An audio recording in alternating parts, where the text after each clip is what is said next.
அந்த தவறான ஒரு லேடியோட போன் பேசுறான். அவ்வளவு இனிமையா, அவ்வளவு சாஃப்டா, அவ்வளவு ஒரு அன்பா அதை பார்க்கும்போது என் உள்ள உடஞ்சி போச்சு. ரொம்ப வேதனைப்பட்டேன், ரொம்ப வேதனைப்பட்டேன். அப்ப நான் அந்த தம்பிக்கு காப்பி கொடுக்கும்போது அந்த டம்ளர் தவறி அப்படியே கீழே விழுந்துச்சு. குடிச்சிட்டு அந்த டம்ளர் அப்படியே தட்டி கீழே விழுந்துச்சு. விழுந்த உடனே நான் சொன்னேன், தம்பி, ஆண்டவர் உன்னை ரொம்ப நேசிக்கிறாரு.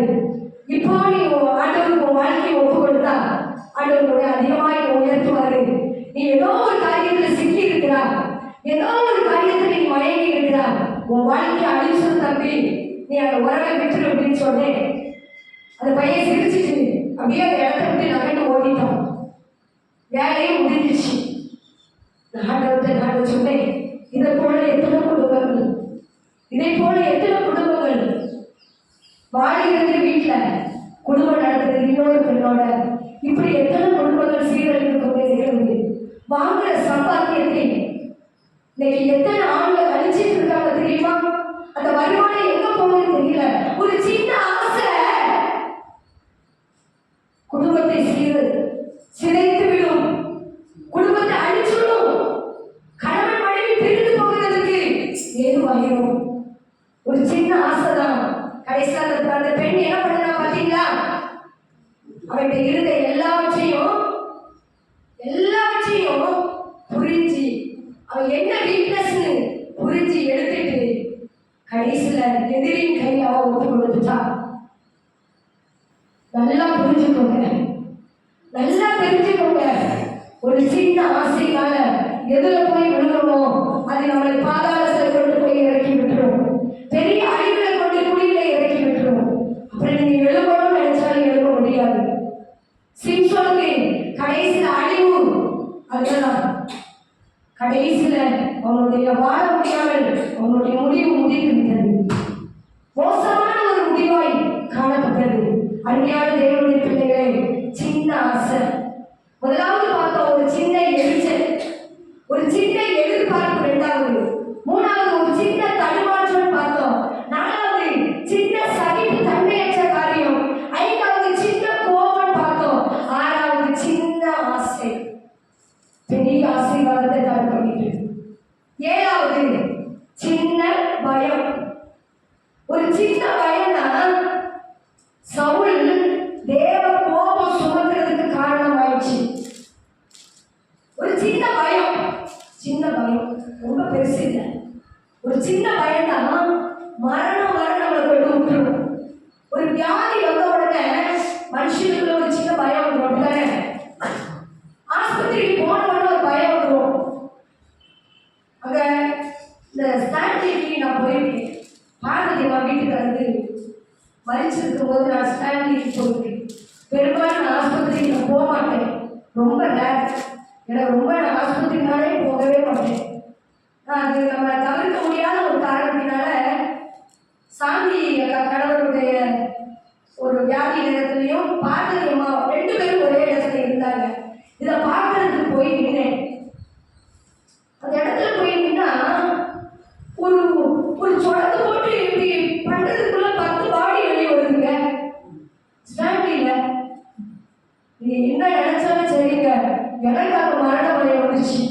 எவ்வளவுதான் தைரியசாலியா எப்பேற்பட்டவங்களா இருந்தாலும் மரண பயம் வந்துச்சு. ஒரு பயம், ஐயோ இன்னும் கொஞ்ச நேரம் நம்ம நின்னா நம்ம டெட் பாடி ஆகிடுவோம்னு சொல்லிட்டு ஜெயக்குமாரிக்கு வெளியே வந்தா அப்படின்னு வெளியே வந்தா என்ன அனுப்பி அப்படின்னா, ஏன்னா எனக்கு ரொம்ப நாள் நிற்க முடியல, எனக்கு ஏதோ பண்ணுறதுக்காக நான் போறேன் அப்படின்னு சொல்லிட்டு நான் வீட்டுக்கு பாடியை எடுத்துட்டு வீட்டுக்கு வந்துங்க, நான் எல்லாம் ஒழுங்குபடுத்துறேன் வந்துன்னு சொல்லிட்டு வந்துட்டேன். அருமையான தேவனுடைய பிள்ளைகளே, ஒரு சின்ன பயம். சவுல் சாமுவேல் தீர்க்கதரிசி சொல்லியிருக்கான், 7 நாள் காத்திருக்க சொன்னான். நீ இந்த இடத்துல காத்திரு, நான் வருவரை நீ பலி செலுத்தக்கூடாதுன்னு சொல்லியிருக்கான். சாமுவேல் தீர்க்கதரிசி காத்திருந்தான். இந்த சவுலுக்கு காத்திருக்க முடியல, ஒரு பயம் வந்துச்சு. ஏன் தெரியுமா? சவுல் கூட இருந்தது 3000 பேர். ஹல்லேலூயா. யுத்த வீரர்கள் 3000 பேர் தான் இருந்தார்கள். ஆனா பெலிஸ்தர் கூட இருந்தது 30,000 வீரர்கள். இதை நினைச்ச உடனே சவுல்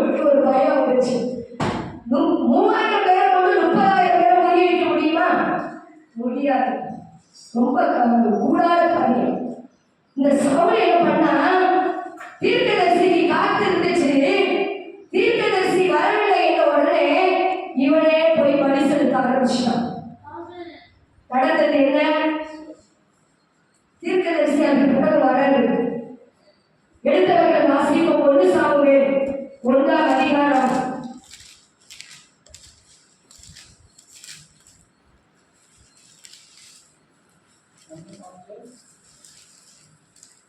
ஹல்லேலூயா.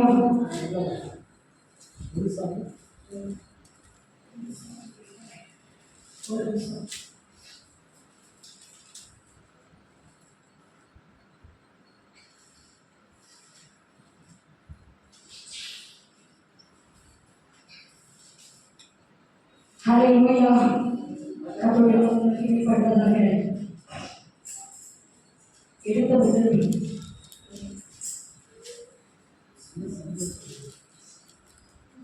13ஆம் அதிகாரம். 1 சாமுவேல் 13ஆம் அதிகாரம். 1 சாமுவேல் 13ஆம் அதிகாரம் 1 முதல். சவுல் ராஜ்யபாரம் பண்ணி 1 வருஷம் ஆயிற்று.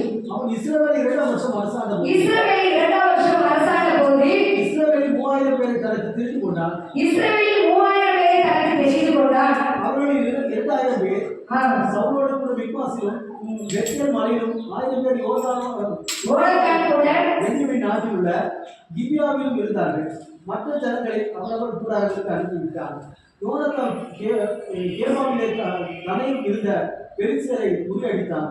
பெலிஸ்தர் அதை கேள்விப்பட்டார்கள். ஆகையால் இதை எதிரே கேட்க கடவர்கள் என்று சவுல் தேசமெங்கும் எக்காலம் ஊதித்தார். ஹல்லேலூயா. ஹல்லேலூயா. ஹல்லேலூயா.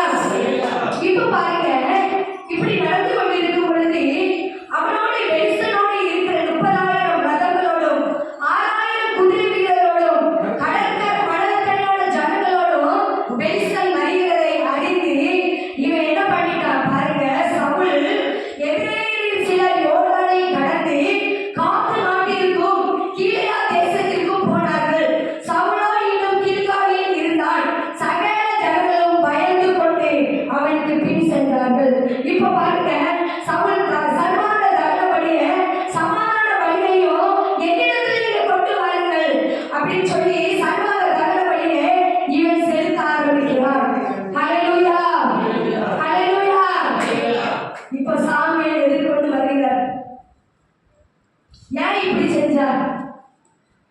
பயந்து இப்படி ஏன் இந்த காரியத்தை செய்தார்? புத்திரமாய் செய்து உம்முடைய தேவனாகிய கர்த்தர் உமக்கு விதித்த கட்டளை கைக்கொள்ளாமல் போனீரே. கர்த்தர் இஸ்ரவேலின் மேல் உம்முடைய ராஜ்யபாரத்தை என்னென்னைக்கு ஸ்திரப்படுத்துவார். இப்போதோ உம்முடைய ராஜ்யபாரம் நிலை நிற்காது. கர்த்தர் இருதயத்துக்கு ஏற்ற ஒரு மனுஷனை தமக்கு தேடி அவனை கர்த்தர் தம்முடைய ஜனங்கள் பேர் தலைவனாக கட்டளையிட்டார். இப்ப பாருங்க, ஆண்டவர் சொல்லிட்டாரு, இஸ்ரவேலின் மேல் இனி உன் ராஜ்யபாரம் நிலைத்து நிற்காது. வேற ஒரு ராஜ்யத்துக்கு இன்னொரு மனிதனை தெரிந்து கொள்வேன் என்று கர்த்தர் பேசிவிட்டார். ஒரு சின்ன பயம் ராஜ்யபாரத்தையே சவுல் இழந்துட்டான். ஹல்லேலூயா. ஹல்லேலூயா. ஒரு சின்ன பயம் தான்.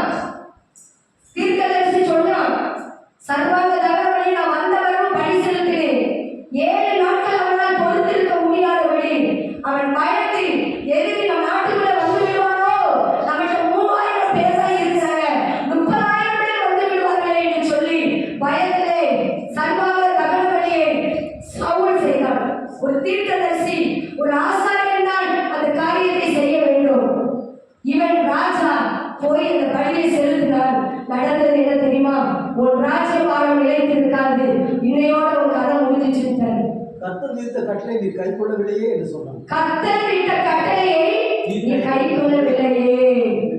ஒரு சின்ன பயம் வாழ்க்கையை அழிச்சிருங்க, குடும்பத்தை சீர்கழிச்சிருங்க. பயத்தினால நீங்க எத்தனை குடும்பம் சின்ன பணமா போயிட்டாங்க தெரியுமா? ஒரு சின்ன பயம், கடன் வாங்கிட்டா சின்ன பயம், கடன்கார வீட்டுக்கு வந்துருவானு வீட்டையே காலி பண்ணிட்டு போன குடும்பம் எத்தனை இருக்கு தெரியுமா? சீட்டு பிடிப்பாங்க நிறைய பேர். சீட்டு பிடிச்சிட்டு சீட்ல என்ன செய்வாங்க?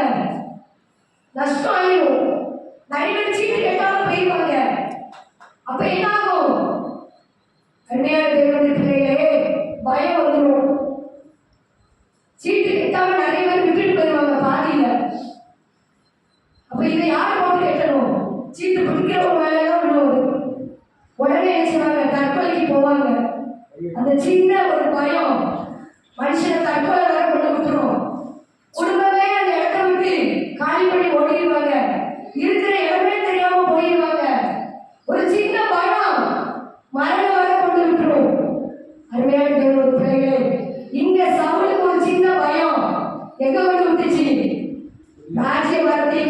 போச்சு.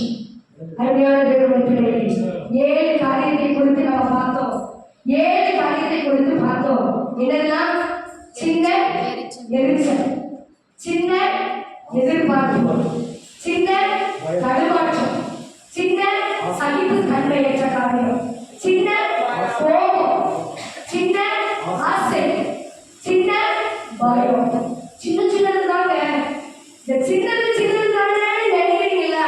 இந்த காரியம் தான் அழிவுக்கும் ஆசீர்வாதத்துக்கும் தடையாய் காரணமாய் காணப்படுகிறது. சின்ன காரியம் நினைக்காதீங்க.